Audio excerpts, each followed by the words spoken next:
Allu Arjun die hard fan. ఈ అబ్బాయి ఇలాంటి వాళ్ళు నెగిటివ్ హిల్స్ పెట్టి చేశారు. ఈ అబ్బాయి అల్లు అర్జున్ ఫ్యాను కావాలని చెప్పి రామ్ చరణ్ ని నిన్ను కొడతారు ఐమాక్స్ కింద నీ గుద్దబాలు తెంగుతారు ఐమాక్స్ కింద.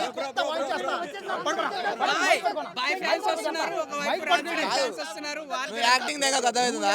నువ్వు సీరియస్ గా మాట్లాడు. వీళ్ళేం పని లేక రాలేదు, మా అందరు టీఎఫ్ఐ బాగుండాలని వచ్చారు. టీఎఫ్ఐ కాదు, నువ్వు అల్లు అర్జున్ ఫ్యాన్ అని ఒప్పుకో. నేను అందరికి ఫ్యాన్, మెగా ఫ్యామిలీకి ఫ్యాన్. మెగా ఫ్యామిలీ ఫ్యాన్ కాదు నువ్వు. ఎందుకు అల్లు అర్జున్ ఫ్యాన్ కావాలని కించబడుతున్నావు నువ్వు. సినిమా 50,000 కోట్లని కించబడుతున్నావు నువ్వు. చెప్పను సినిమాల కోసం ఎందుకు భయ కొట్టుకోవడం? మన అందరం సినిమాకి సపోర్ట్ ఇవ్వాలి, మన సినిమాను ఒక హాలీవుడ్ లెవెల్ తీసుకుపోవాలి. మన సినిమాల కోసం మనం ఎందుకు భయ కొట్టుకోవడం? సరే నేను ఒకటే చెప్తా ఉన్నా నేను ఒక్కటే చెప్తా ఉన్నా బ్రో. చెప్పే ఒక్క నిమిషం చెప్తాను బ్రో. సినిమా అయితే చాలా బాగుంది. ఇగో మనం బ్రో సోషల్ మెసేజ్ నేను ఒకటే చెప్తా ఉన్నా, ఒకే ఒక్కటి సినిమా మీకు నచ్చిందా? ఒకే ఒక్కటి సినిమా నచ్చిందా నచ్చలేదా? 4 రోజులు ఫ్లాప్, అది దానికి ఒప్పుకుంటారా? సోషల్ మెసేజ్ కంటెంట్ ఉండే సినిమాలన్నీ కానీ లేట్ గా క్లిక్ అవుతాయి. ఇంకోటి ఏంటంటే అతని పైన కోపము, రామ్ చరణ్ అన్న వచ్చేసి ఒక ఆస్కార్ అవార్డు లెవెల్కి వెళ్ళినాడు, అవార్డు కూడా తీసుకున్నాడు. ఇంకోటి డాక్టర్ రేట్ వచ్చింది. రిలీజ్కి ముందు నుంచే 50,000 కోట్లు 1,00,000 కోట్లు ఇదేమన్నా రాష్ట్ర బడ్జెట్ ఇది అంటే కావాలని ఇప్పుడు ఈ రోజు చెప్పాడు 50,000 కోట్లు. ఓకే, నెల నుంచి చెప్తా ఉన్నాడు 50,000 కోట్లు 1,00,000 కోట్లు అంటే ఏంది? కావాలని నెగిటివిటీ స్ప్రెడ్ చేయడమే కదా. ఏమన్నా సినిమా చూసాడా ముందు? 2 వారాల దాకా సినిమా పూర్తిగా రాకముందే 50,000 కోట్లు 1,00,000 కోట్లు అంటే ఏంది? కామెడీగా కనపడతా ఉన్నారా మెగా ఫ్యాన్స్? ఇప్పుడు నానా హైరాణ సాంగ్ ఎలా ఉంది అని అడిగితే చాలా బాగుంది అన్నాడు. నానా హైరాణ సాంగ్ ఎలా అసలు ఉంది ఆ సినిమాలో? లేనే లేదు. బ్రహ్మానందం లేడంటున్నా, బ్రహ్మానందం ఈ సినిమాలో ఉన్నాడు. చూడకుండా ఎందుకు బ్రో? చూసి చెప్పండి మీకు నచ్చిందా నచ్చలేదా, దట్ ఈస్ యువర్ ఒపీనియన్. కానీ సినిమా రిలీజ్ కాకముందే 50,000 కోట్లు 1,00,000 కోట్లు అంతరిక్షంలో కలెక్ట్ చేస్తుంది. ఏం కామెడీగా కనపడుతున్నారా ఏంది బ్రో? అసలు వాళ్ళ బాబాయ్ అక్కడ డిప్యూటీ సీఎం తాట తీస్తూ ఉన్నారు ఎవడన్నా క్రమశిక్షణ తప్పితే. ఇటువంటి వాళ్ళు ఏంటంటే కావాలనేసి సినిమాని నెగిటివ్ స్ప్రెడ్ చేయాలని చేస్తున్నారనమాట. సినిమా నచ్చింది అది మీ విషయం, కానీ 50,000 కోట్లు 1,00,000 కోట్లు అంత కలెక్ట్ చేస్తుంది ఇంత కలెక్ట్ చేస్తుంది. అసలు వీడెవడో, అసలు కోటికి ఎన్ని సున్నాలు ఉంటాయో తెలియదు వీడికి. అసలు గేమ్ చేంజరు టైటిల్ కూడా అది ఇంగ్లీష్లో ఉందా తెలుగులో ఉంది అంటున్నాడు. ఇంగ్లీష్కి తెలుగుకి డిఫరెన్స్ తెలియని వాళ్ళు ఇటువంటి వాళ్ళు రివ్యూ చెప్తే ఏమవుతుంది? అసలు అతను చదివింది కానీ 6-7 మనం చదువుని కానీ అనకూడదు. ఊరిక 1,00,000 కోట్లు 50,000 కోట్లు ఏంది బ్రో ఇది ఒకటే చెప్తా ఉన్నాను. కావాలని మెగా ఫ్యాన్స్ని ఈ తప్పుదోరు పట్టించడానికే ఇది చేశాడనమాట. ఇది ఈ రోజు చేసింది కాదు. మీరు వీడియోలు చూడండి, ఒక నెల నుంచి ఇలానే ట్రోల్ అవుతుంది. నేను బెంగళూరులో ఉంటాను, బెంగళూరులో చూసి నాకే కోపం వచ్చిందనమాట. నేను ఇక్కడ లేని, నేను ఎక్కడగా ఉంటుంటే గట్టిగా ఇచ్చుండేవాడిని. ఏ సినిమాని కూడా తక్కువ చేయకూడదు బ్రో, ఎందుకంటే మన తెలుగు ఇండస్ట్రీ అనేది వేరే లెవెల్లో వెళ్తూ ఉందన్నమాట. శంకర్ గారు మన తెలుగులో చేశారంటే మన ఇండస్ట్రీ రేంజ్ పెరుగుతూ ఉన్నప్పుడు ఇటువంటి వాళ్ళు కొంతమంది తగ్గించేస్తూ ఉంటారు. ఇంకోటి ఏంటంటే ఆస్కార్ లెవెల్కి వెళ్ళిపోయిన రామ్ చరణ్ గారి మూవీని ఇలా చెప్పడం చాలా చాలా బాధాకరం అనే చెప్పొచ్చు అన్నమాట బ్రో. ఏ రెఫరెన్స్ తీసుకున్నాడు? బాబాయ్ కనబడతాడు అబ్బాయిలో, క్లియర్ గా ఉంటుంది. ఆయన సిద్ధాంతాలు ఏవైతే ఉన్నాయో వాటిని చాలా బాగా చూపించారు. ఇందులో ఫ్యాన్స్కి ఫస్ట్ నుంచి జనసేన ఉన్నప్పటి నుంచి ఫాలో అయిన ప్రతి ఒక్కరికి బాగా తెలుస్తుంది. ఆ సిద్ధాంతాలు ఎక్కడ తగ్గలేదు, చాలా బాగుంది. అది మూవీకి హార్ట్, అది సోల్ ఆఫ్ ది సినిమా. చాలా బాగుంది. అంజలి బాగా యాక్ట్ చేశారు ఈ మూవీలో. వాళ్ళ క్యారెక్టర్స్ కనపడుతుంది మనకి. ఎస్జే సూర్య ఇంకా డైరెక్షన్ మానేసి ఎప్పుడైతే ఈ యాక్టింగ్ ఫీల్డ్లోకి వచ్చారో ఇంకా ఏ మూవీకైనా ఇంకా ఆయన విలన్ అయితేనే మాకు ఇంకా ప్రమోషన్స్ వస్తాయి అన్నట్టు చాలా బాగుంది ఎస్జే సూర్య యాక్టింగ్ అయితే. రామ్ చరణ్ ఈ సినిమాలో ఎస్జే సూర్యని కూడా అప్పని క్యారెక్టర్ చూస్తుంటే మనకి రామ్ చరణ్ కనిపించడు. ఒరిజినల్ ఇంకా పల్లెటూరు ఒక నాయకుడు ఎలా ఉంటాడో అలా ఎలివేట్ చేశారు. యాక్టింగ్ వర్త్ ఇట్ అండి. Acting worth it. మీరు రంగస్థలంలో రామ్ చరణ్ మళ్ళీ ఒకసారి చూస్తారు ఈ మూవీలో. Next level acting Ram Charan. చిట్టుబాబుని అలాగే అప్పన్న గుర్తుపెట్టుకున్న క్యారెక్టర్. బాబు అప్పన్న.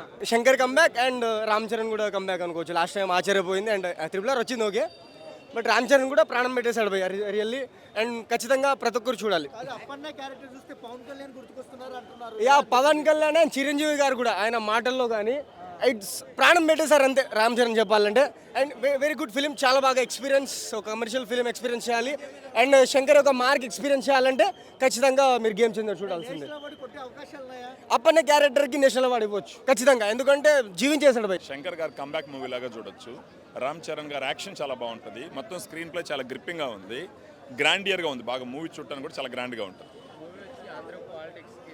కొంచెం ఆంధ్ర పాలిటిక్స్కి సంబంధాలు ఉన్నాయన్నమాట. ఆ బియ్యం మాఫియా ఒకటి, ఇసుక మాఫియా ఒకటి, గంజాయి గురించి, వీటన్నిటి గురించి కొన్ని సీన్స్ ఉన్నాయి. అప్పన్న క్యారెక్టర్ బాగుంటుంది, అది కొంచెం యాక్షన్ ఓరియంటెడ్ అది అనమాట. అంటే ఆయన విశ్వరూపం చూపించేదానికి దొరికినటువంటి ఒక క్యారెక్టర్ అది, ఫ్లాష్ బ్యాక్లో వచ్చే క్యారెక్టర్. రామ్ చరణ్ గారు ఏంటండి, అజయ్ సూర్య గారు యాక్షన్ మీరు ఇంక చెప్పాల్సిన అవసరం లేదు. రామ్ చరణ్ గారికి ధీటుగా చేసినాడు అనమాట ఆయన.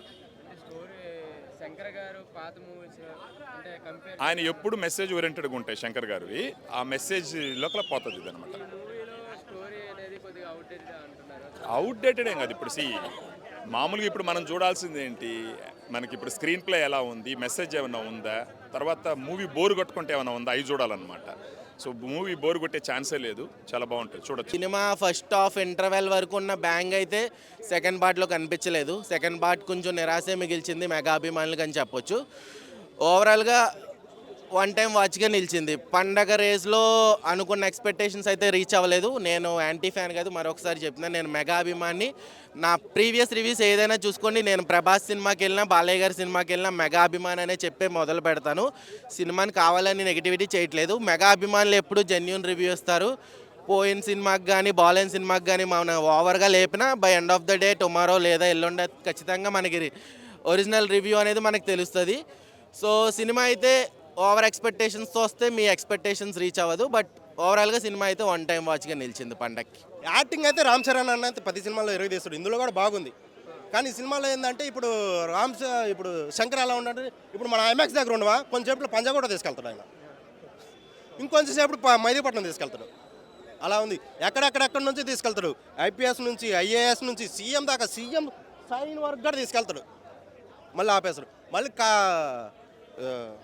ఓటర్లో కమిషనర్ అవుతాడు ఆయన. నాకు తెలిసిన సినిమా అయితే ఎక్కే వాళ్ళకే ఎక్కిద్ది భయ్యా, ఎక్కని వాళ్ళకైతే అసలు ఎక్కదు. నిజం సొసైటీ కలెక్షన్ ఉంది, కానీ ఇదిగో మన సినిమాలో చూపించినంత మాత్రం సోషల్లో జరగదు. అదొక్కటి గుర్తుపెట్టుకోండి. సినిమా అనేది వేరు, మనం సృష్టించుకుంటాం సినిమాని. అర్థమైందా? సినిమాలో ఒకటి చూపిస్తాడు, ఎలక్షన్ కౌంట్ అయ్యేటప్పుడు దరిదాపుల్లో ఎవడు రానిడు, వీడు జేసీబీ వేసుకొని వెళ్తాడా ఎవడైనా వెళ్తాడా? నేను సినిమా గురించి తప్పుగా మాట్లాడలేదు, కానీ ఆడ ఉన్న పాయింట్ మాట్లాడుతున్నా. సినిమాలో జరిగింది రియల్లో జరగదు, అదొక్కటి గుర్తుపెట్టుకోండి. సినిమా తీసాడు, కానీ అది ఎక్కే వాళ్ళు మైండ్ ఉన్న వాళ్ళకే ఎక్కిద్ది, అంతకు మించి అయితే ఎక్కదు. One time watchable. దీని బడ్జెట్ గురించి మాట్లాడాలంటే మిగతా వచ్చే 2 సినిమాల మీద డిపెండ్ అయి ఉంటుంది ఈ సినిమా. లాస్ట్లో ఒక డైలాగ్ చెప్తాడు, సుజుకి మీద వస్తుండే, సీఎం సైకిల్ మీద వస్తుండు. బాయ్. రామ్ చరణ్ గ్లోబల్ స్టారే అన్న, గ్లోబల్ స్టారే. సినిమా చాలా బాగుంది. Racy screen play between hero and villain. Okay, background music title పడేటప్పుడు కానీ, ఇంట్రడక్షన్ అప్పుడు కానీ, ఇంటర్వెల్ అప్పుడు కానివ్వండి, ఫ్లాష్ బ్యాక్ ఎపిసోడ్స్లో కానివ్వండి, క్లైమాక్స్లో కానివ్వండి, బ్యాక్గ్రౌండ్ మ్యూజిక్ చాలా బాగా ఇచ్చాడు. మనం కొణిదెల తమన్ అనొచ్చు, అంత బాగా ఇచ్చాడు. ఓకే, శంకర్ గారు మార్కు పొలిటికల్ ఎంటర్టైనర్లో తీయడంలో సక్సెస్ అయ్యారు. ఎస్పెషల్లీ సాంగ్స్ అయితే టాప్ నాచ్ విజువల్స్, 3 సాంగ్స్ అన్నీ. ఓకే, డల్గా ఏమీ లేదన్న. ఫస్ట్ హాఫ్ సూపర్ ఉంది, సెకండ్ హాఫ్ కూడా సూపర్. పొలిటికల్ ఎంటర్టైనర్ అట్లా నాకైతే డల్గా అనిపించలేదు, చాలా బాగుంది. ఇప్పుడు గేమ్ చేంజర్ పొలిటికల్ ఎంటర్టైనర్ అన్నప్పుడు ఆంధ్ర కానీ, తెలంగాణ కానీ, బీహార్ కానీ, బెంగాల్ కానీ ఎక్కడో ఒకటి కనెక్ట్ అవుతూనే ఉంటారన్న. మన పవన్ కళ్యాణ్ గారు చెప్పినట్టుగా సినిమా పాలిటిక్స్ అంతే. జెన్యున్ చెప్తున్నా, నాకు నేను ఎక్కువ రూపాయలు డబ్బులు తీసుకోలేదు, కానీ చెప్తున్నా సినిమా స్టోరీ అయితే రొటీన్గా ఉంది. భరత్ అనే నేను సినిమా కానీ, మన బెంగాల్ టైగర్ సినిమా కానీ అదే సీఎం అయితే మనకటాడు, ఇంకోటి చంపేస్తాడు, వాళ్ళని కొడుకొస్తాడు, మళ్ళీ కొడుకు వాళ్ళని టార్చర్ పెడతాడు. అదే రొటీన్గా జరిగే గదే ఏముంది, కొత్త అయితే ఏం లేదు. కానీ తీసుకున్న విధానం, డైరెక్షన్, తమన్ బీజిఎం, ఆ సాంగ్స్, ఆ ధూప్ సాంగ్ కానీ చాలా బాగుంది. కానీ రామ్ చరణ్ అయితే ఇక్కడ 1% తగ్గదన్న. ఆ క్యారెక్టరైజేషన్ చాలా బాగుంది, నాకు బాగా నచ్చింది. అప్పటి క్యారెక్టర్ నిజంగా తను సీఎం అయితే ఎలా ఉంటే అలా అనిపించింది అన్న, మంచి బాగా అనిపించింది. కానీ రొటీన్ స్టోరీ అమ్మా. ఎజ్జా సూర్య ఉంటా భయ్యా, ఎజ్జా సూర్య కామెడీ చేస్తాడు, విలన్ చేస్తాడు, చాలా తగ్గపర్ ఫైట్ అన్న. ఈ సినిమాకి మెయిన్ పిల్లర్స్ ఎవరంటే ఒకటి రామ్ చరణ్, మరో ఎజ్జా సూర్య, 3+ తమన్ ఉంటాడన్న. బీజం చాలా బాగా అనిపించింది. కానీ నాకైతే మరి కొత్తగా కొత్త సినిమా ఇది, చాలా బాగుంటుంది, పుష్పం లేపొస్తుంది, దంగం లేపొస్తుంది అనే పెద్ద మాటలు దీనికి పనికిరావు. ఒక అబ్బాయి కుమార్ అని ఉంటాడు, 50,000 కోట్లు కొడుతున్నాడు, అంత సబ్జెక్ట్ లేదు కదా, లోపల ఏం లేడుల్లా, ఓన్లీ రొటీన్ స్టోరీ. కానీ రామ్ చరణ్ గెటప్స్ చాలా బాగుంటుంది, చాలా మంచిగా వేశాడు, మంచి హిట్ అన్న. 100% వాళ్ళు పెట్టిన డబ్బులు 100% వస్తుంది, కాకపోతే మాస్ హిట్ కొడతా అని చెప్పలేము. కంబ్యాక్ అని చెప్పలేము మనం, అసలు కంబ్యాక్. నాకు అసలు స్టోరీ అంత బాగుంది, అన్ని బాగున్నాయి. నీకు డ్యాన్స్ వేయమా, డ్యాన్స్ ఇరుకు, ఫైట్ వేయమా, ఫైట్ ఇరుకు, ఎలివేషన్ వేయమా, ఎలివేషన్ ఇరుకు, కానీ స్టోరీ వేయమా, స్టోరీ ఇరుకు. స్టోరీ ఒకట్లేదు సినిమాలో. అదే రొటీన్ స్టోరీ ఉంది, రొటీన్ స్టోరీ ఇంకేంటి ఇదే అవుట్డేటెడ్ స్టోరీస్ ఎన్ని రోజులు ఉంటాం చెప్పు. అదే స్టోరీ కొత్త స్టోరీ ఉంటే బాగుండని ఫీలింగ్ వచ్చింది. కానీ ఒక షార్ట్ ఉంటుంది భయ్య, అంటే ఇతను కలెక్టర్ అవుతాడు, తన కలెక్టర్ ఉన్న వ్యక్తి సీఎం అనర్హుడు అవుతాడు. కానీ అందకు 2000 మంది కలెక్టర్ వచ్చి ధర్నా చేస్తుంటే ఆ వైపు చూస్తుంటే అబ్బా ఏం ముందు ఆ ఫీలింగ్ వచ్చింది. కానీ నాకైతే చాలా బాగా నచ్చింది. ఈ సినిమా కొన్ని డైలాగ్స్ కూడా వాడాయి, అవి రేవంత్ రెడ్డి దానికి తలిగే ఛాన్స్ అయితే ఉంది. సో చూద్దాం ఏం జరుగుద్దాం. ఓవరాల్ స్టోరీ అయితే బాగుంది. First half was good. Hero entry, fights అవన్నీ బాగా తీశారు, అందరు బాగా యాక్టింగ్ చేశారు. ఒక రకంలో ఉంది అంతే. బాగుంది యాక్చువల్లీ, కాకపోతే సెకండ్ హాఫ్ కొంచెం లాగ్ అనిపించింది అంతే. కనిపించింది బాగా. స్టోరీ బాగుంది యాక్చువల్లీ, చాలా నీట్గా తీశారు స్టోరీ.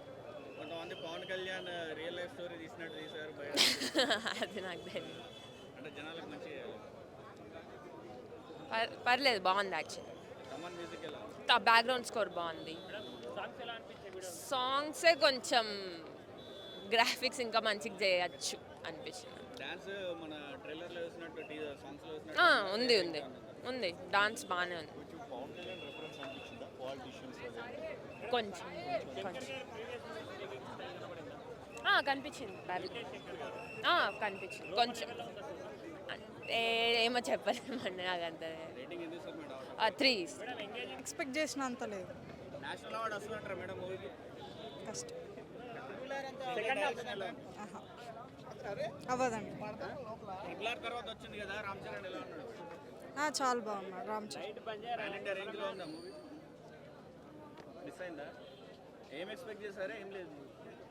నేను ఇంకొంచెం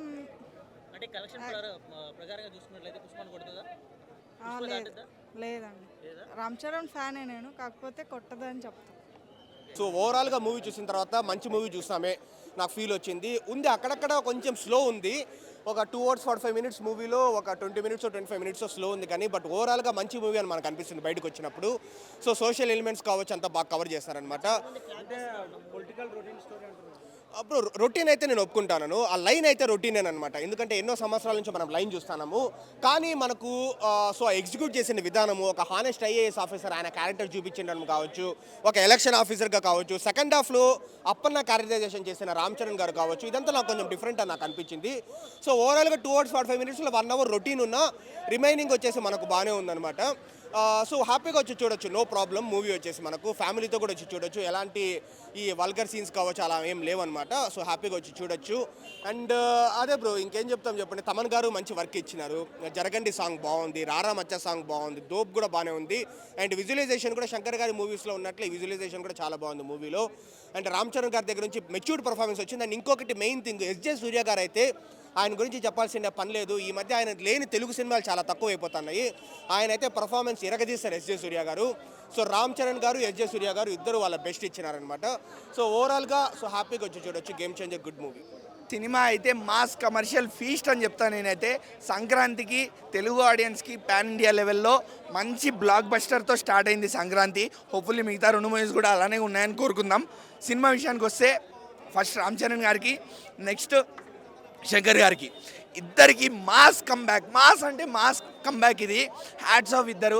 ఫస్ట్ రామ్ చరణ్ గారు ఎందుకు అంటే ఆయన యాక్టింగ్, ఒక రంగస్థలం లాంటి రామ్ చరణ్ని, ఒక ధృవ, ఒక ఆర్ఆర్ఆర్ లాంటి రామ్ చరణ్ని మనం ఎలా అయితే మిస్ అయ్యామో ఇన్నాళ్ళు, ఆ రామ్ చరణ్ ఈజ్ బ్యాక్ అంతే. అలానే ఆయన స్క్రీన్ ప్రెజెన్స్, ఇన్నాళ్ళు ఆయన స్క్రీన్ ప్రెజెన్స్ ఒక ఎత్తు, ఈ సినిమా ఒక ఎత్తు. చాలా ఫ్రెష్గా, చాలా ఎనర్జెటిక్గా కనిపిస్తున్నారు. అంటే ఇంతకుముందు ఎప్పుడు ఈ ఎనర్జీ, ఇంత ఫ్రెష్నెస్ రామ్ చరణ్లో చూడలే. అంత బాగుండే. మేబీ డిఓపిఓ శంకర్ గారు అంత కేర్ తీసుకున్నారో తెలీదు. బట్ యా, ఆయన మైండ్ అండ్ హార్ట్లో ఏం పెట్టుకోకుండా సినిమా తీసినట్టయితే అనిపిస్తుంది. మసలుకుతోటి జరగండి. అరే ఏముందన్న స్టెప్స్ మాత్రం, ఏం స్టెప్స్ అన్న, రామ్ చరణ్ మాత్రం స్టెప్స్ మాత్రం దుమ్ము లేచిపోతుంది అన్న. ఏం స్టెప్స్ తెలుసా సినిమా మాత్రం. హ్యాట్సాప్ చెప్పాలి శంకర్ గారికి, సినిమా మాత్రం దుమ్ము లేచిపోయింది. అంటే ఈ సినిమా మాత్రం ఎక్కడ చూసినా మనకు బోర్ ఉండదు. బ్యాక్గ్రౌండ్ మ్యూజిక్ కానీ, స్క్రీన్ ప్లే కానీ, డైరెక్షన్ కానీ, శంకర్ కెరియర్లో ఒక భారతీయుడు ఒక్కొక్కరి తర్వాత అంటే ఒక రామ్ చరణ్ గారు ఒక డిఫరెంట్గా చూపించారు. అంటే 2 క్యారెక్టర్లు, ఒక ఆఫీసర్ క్యారెక్టర్ ఉంటారు, ఒక పొలిటికల్ క్యారెక్టర్ ఉంటారు. 2 క్యారెక్టర్లు ఏది ఎక్కడ కూడా తగ్గకుండా మస్తు తీసారు సినిమా అన్న. సెకండ్ పార్ట్ ఉంటే తండ్రి క్యారెక్టర్ ఉంటారు అన్న, ఏడుపు వస్తానా, ఆయన ఒక సీన్ ఉంటానా లీలలో ఏడ్చుకుంటా కొట్టుకుంటా డైలాగ్ కోసం ఏడుస్తాడు. అంటే పొలిటికల్గా చెప్పాలని, మాట్లాడాలని, ఆ సీన్కి హ్యాట్సాప్ చెప్పాలి. మళ్ళీ మన ఒక రంగస్థానం తర్వాత మళ్ళీ ఒక game changer cinema block buster అని చెప్పొచ్చు. అంజలి యాక్టింగ్ కానీ మన శ్రీకాంత్ గారి యాక్టింగ్ కానీ ఎస్ఎస్ సూర్య గారు మేము చెప్పండి హ్యాట్సాప్ చెప్పాలి యాక్టింగ్కి ఫిజా అయిపోతారు ఎవరైనా యాక్టింగ్ చూస్తే మళ్ళీ మనకు ఒక ఆయన చాలా బాగా చేసిన యాక్టింగ్ నువ్వు అన్నాను ఇది పొలిటికల్ అంటే ప్రపంచం మొత్తం వస్తాను ఇప్పుడు తెలంగాణ ఆంధ్ర బొంబాయి అంతటా వస్తుంది ఎందుకంటే రాజకీయం అంటే అంతటా నడుస్తుంది అంటే రాజకీయం పవన్ కళ్యాణ్ నిజాయితీగా ఉండాలని చెప్తాడన్న మార్క్ అంటే ఎప్పుడు మార్క్ రైటే ఉంటుంది పవన్ కళ్యాణ్ ఎప్పుడైనా రైటే ఉంటుంది ఆయన పొలిటికల్గా సినిమా ఇండస్ట్రీలో పొలిటికల్ రైటే ఉంటాడు పొలిటికల్ రైటే ఉంటాడు ఆయన ఇక్కడ పవన్ కళ్యాణ్ ఓకే కానీ సినిమాలో చూసుకుంటే ఏంటంటే పొలిటికల్ తగ్గట్టు అంతటా వనుకు వస్తుంది అంటే ఎక్కడైనా నిజాయితీగా పరిధిలో ఉంటేనే మనకి సమాజం వనుకు వస్తుంది అప్పుడు జనరేషన్కి ఇప్పుడు చేసే ఫరక్ చాలా ఉందన్న నువ్వు 10,000 తీసుకో ఓటు ఎవరికి అదాలకి ఇస్తావు నువ్వు 10,000 ఇచ్చినా కూడా అన్న నిజాయితీ కూడా అన్నకే ఇస్తాను నేను తీసుకుంటా కానీ ఇక్కడ ఏంటంటే ఓటుతో మనకు 5 ఏళ్ళు మనం కాపాడుకోవాలి మనకు వర్క్ కావాలి మన ఇంట్లో వర్క్ కావాలి ఒక సింపుల్గా ఓటేసి వచ్చినాం కాదు ఒక హీరో కాదు ఇక్కడ మనకు 5 ఏళ్ళు అంటే 5 ఏళ్ళు మనకు పని కావాలి మనం ఎట్లా వేస్తామో మనకు అట్లా పని కావాలి అదే సినిమా శంకర్ గారు తీసిరు అవినీతి ఇట్లా కాకుండా జనరేషన్ ఎలా ఉండో ఇప్పుడు జనరేషన్ దగ్గర సినిమా తీసింది కాబట్టి సినిమా బ్లాక్ బస్టర్